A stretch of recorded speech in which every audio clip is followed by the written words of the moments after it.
I get those goosebumps every time, yeah. You come around, yeah.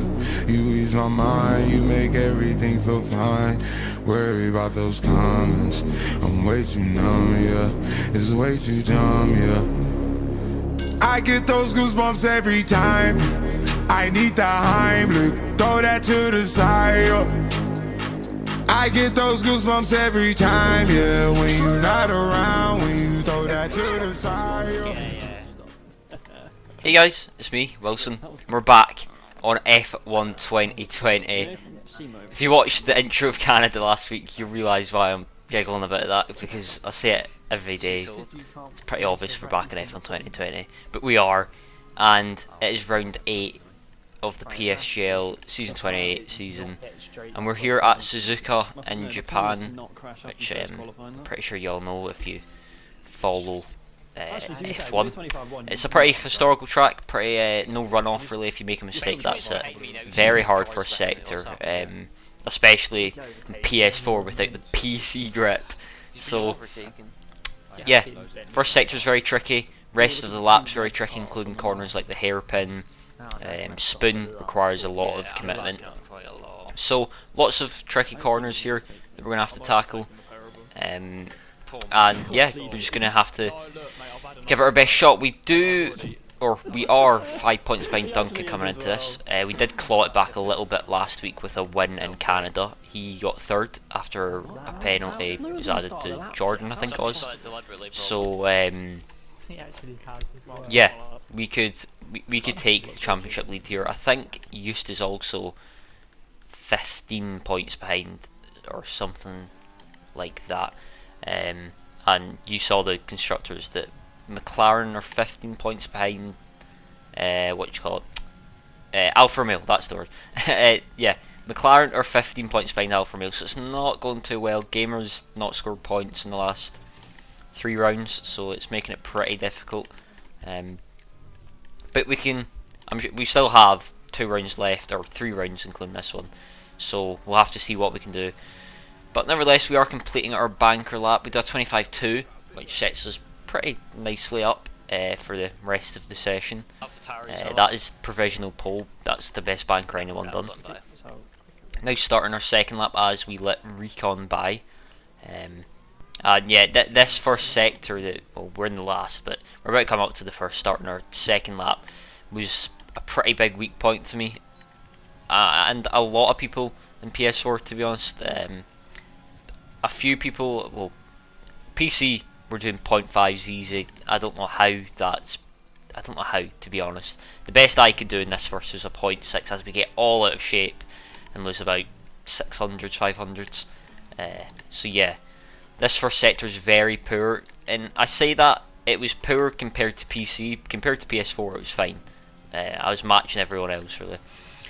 But we do complete our second round 25-0. Even with that mistake, that could have easily been a 24. So showing strong pace in the real session. I'm pretty happy with how I've been performing recently in the actual sessions. I think something just changed slightly, and it's very helpful because yeah, it's just all been getting put together recently. But now we're sitting in the garage waiting for just waiting for the right time to go out. We don't want to go out too late or too early. We want to go out in that sweet spot where we have no traffic and the track can't really get much better as we watch Benjamin on a lap. So yeah, I'm pretty sure we do get knocked off pole by Christmas, that we might look at in a minute. But yeah, we're just sitting waiting. A 25-0, I don't know how high that would get us. That might get us a top 5, top 4. That's kind of what I was assuming this time would get us. So it would be helpful as, or if we can improve. But you can see our first sector there, it's a high 0.7, which is very poor. And compared to PC, that is... I mean, if you're comparing that to PC, I'm amazed I'm not being the top tier, to be honest. But I'll shut up. We're starting our final run. We're P2 behind Shizuku Christmas. So I'm going to take you through a lap of Suzuka Circuit. It's not my favourite circuit. I think it's a very nice circuit in real life. I don't enjoy it much in the game, but one could call it a beautiful circuit. So nevertheless, rattling down into turn 1.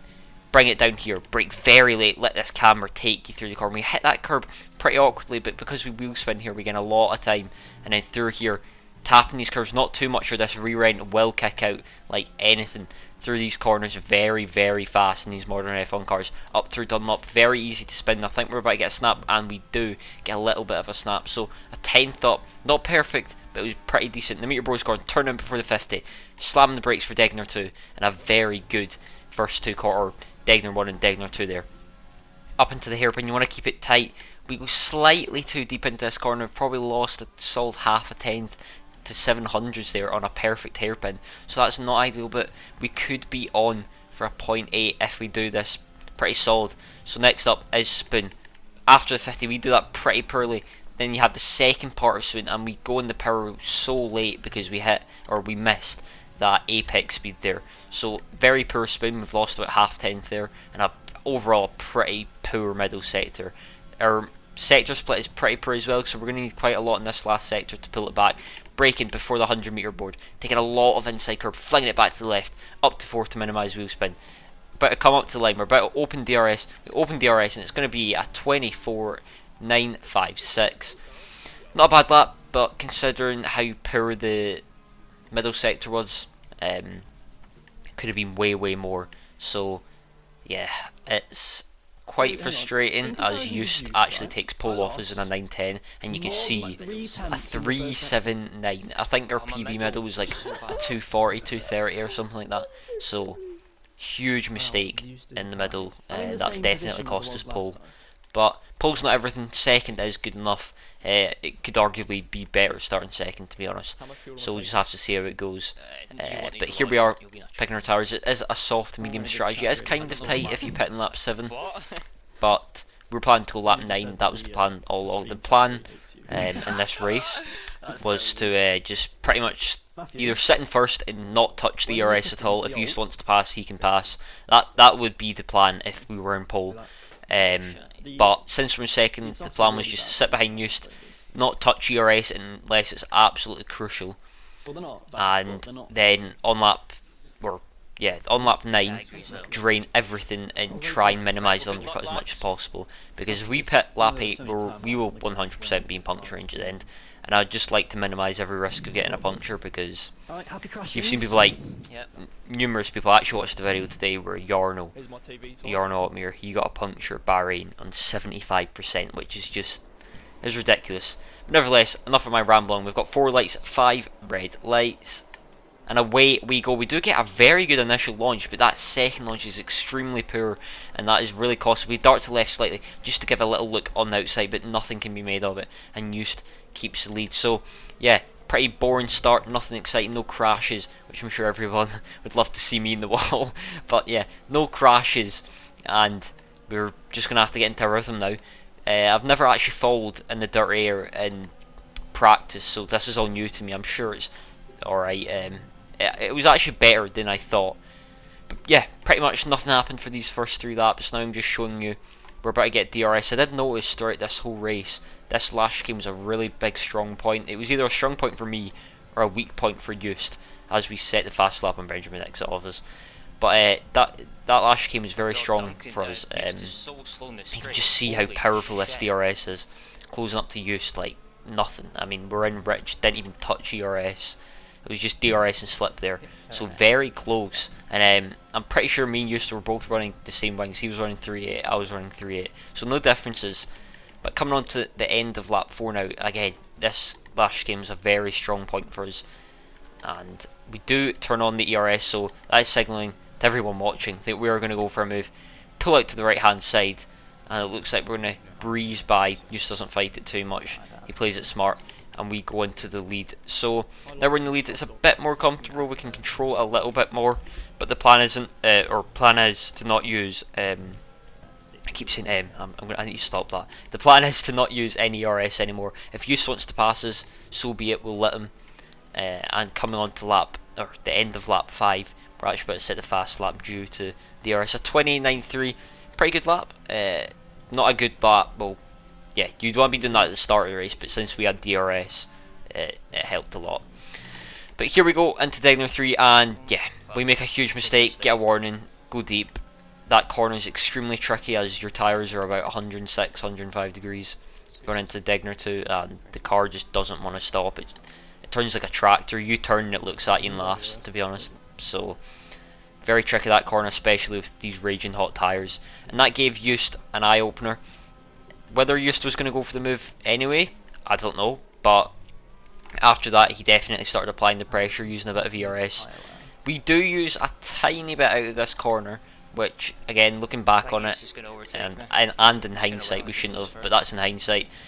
Just does passes, but we do not fight it. There's really no point. I mean, it would be a bit stupid to fight this, especially this early on in the race. That kind of signalled to me that he was going to pit this lap, because you don't pass someone if you're not, you don't use that much ERS if you're not going to pass someone. So that did signal to me that he wanted to pit this lap. So already I'm planning in my head to pit lap 9, as the plan was, and I was pretty set up for it. Coming into the chicane, we're at 80% ERS, so a lot of ERS to go on our push lap, or our in lap you could say, as we turn on the DRS, turn on the overtake, rich mix, and we're going to go absolutely ham this lap. We're going to use quite a lot of ERS, you gain about 30% in the pits, I'm pretty sure it was, so just going to give it everything, to be honest, and see where we come out out of the pits. Up to 130R now, and you can see we've used a lot. I think we started the lap in 80%, now we're at 40, so we've used 40%, but that was the plan. You can see the tyres are pretty dumb. I did contemplate going to lap 10, but there's no point in taking that risk, to be honest. It's a bit silly. You need a bigger gap than I did. As we come into the pits, pretty close to exceeding, going over the speedometer thing, but we slammed in the brakes and stopped it. I don't know if we get held there. We might have got held slightly, but nothing noticeable really. And yeah, so we haven't been held, which is a pretty godsend in this game, considering how crap its pit lane system is. But we come out the pits, we have went for the overcut. Is it going to work? Are we going to retain position? And we are. Just came into the pits about 6/10 ahead of us, and you can see the gap's about 6/10. It's probably going to go up a little bit, but currently it's 6/10. So we've actually really lost nothing, to be honest. And I think at this point Just was just a little bit less ERS than me. As we come through Dunlop, we actually turn on the ERS. I don't know why I done that, to be honest. It was a bit useless, but is what it is. We turn it on, and now the game plan is just to sit behind and not use ERS, no matter how much just don't use ERS at all, because quite a tricky circuit to gain ERS, and if we don't use any and it comes to lap 20 and we're at full ERS, it's pretty much our game to lose at that point. On to lap 12 though, you can see how powerful this DRS was, and we're closing up to Just a lot, and that did give me the confidence that we could easily pull the trigger if we wanted to at any time to go for the move. I also find it pretty surprising how easy it was to follow through this first sector. It was a lot more surprising than I thought. I thought it would be a bit more difficult. I thought the gap maybe be 6/10 for this first, but you can see we went in at 3 and it came out at 5, so not too bad. And in the lap 13 you can see we're closing in so much in this DRS. I was braking so early to not hit the back of them, and it's just a reoccurring theme at this point. Onto the end of lap 15, or the start of lap 15, and we again very close. We actually turn off DRS, and I did hear off someone, or I heard off Benjamin, that Just actually wanted to let me by, so he was deliberately using lean and stuff. So fair play, smart enough. I did not want to go for the move though, as it'd be very silly, because it just ruins my race, to be honest, and it just makes you a victim of any attacks. So I can see what he was trying to do, as there actually is yellow flags, and it seems to be Duncan who's went off the track. But if you listen closely, what were the yellows? Duncan crashed.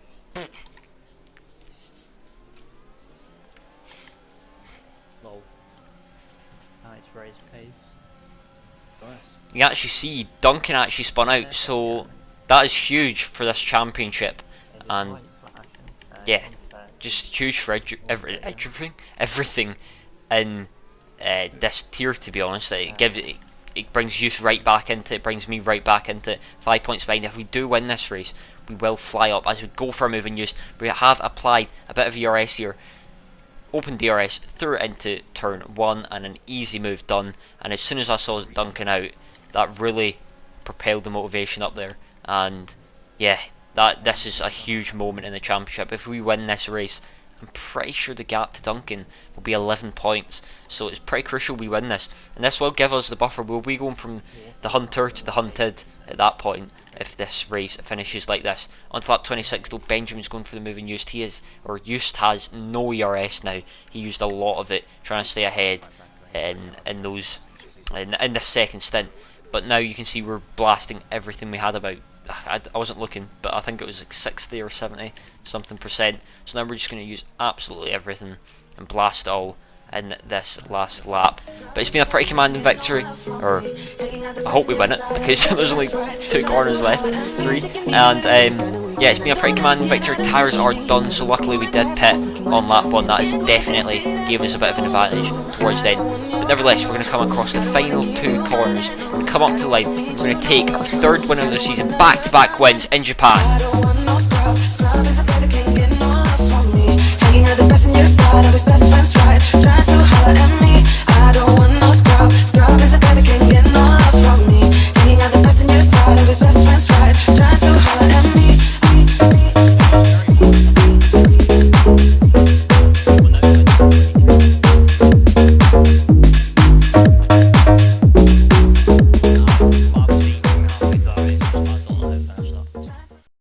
And there it is, our 3rd win of the season, back-to-back wins. 1 win in Canada, another win in Japan, first one was in Belgium, and very happy with that. Great drive from Just, he played it as well as he could, I think. I do think our race pace was slightly superior, but I don't think it matters. Also, congrats to Benjamin on his first podium. We did steal his Austria one, which would have been his first one, but we gave him a penalty for exceeding the pit lane. Sorry, I was my words are all over the place as usual. But he got a penalty for exceeding the pit lane at Austria and didn't get his first podium. But well done to his first podium this season. The reigning champion in F2. He's finding his feet in F1. I think he's 5th in the championship. So congrats to him. It's pretty close down there in the midfield. But nevertheless, if you have enjoyed this video, please leave a like, subscribe, the most important one, and then comment if you're feeling really generous. And hopefully I'll see you guys next week for Baku, where we can wrap up the championship. Hopefully we will, but we're in no rush, and if we do, it'll be a good day. So I'll see you guys next week, and adios.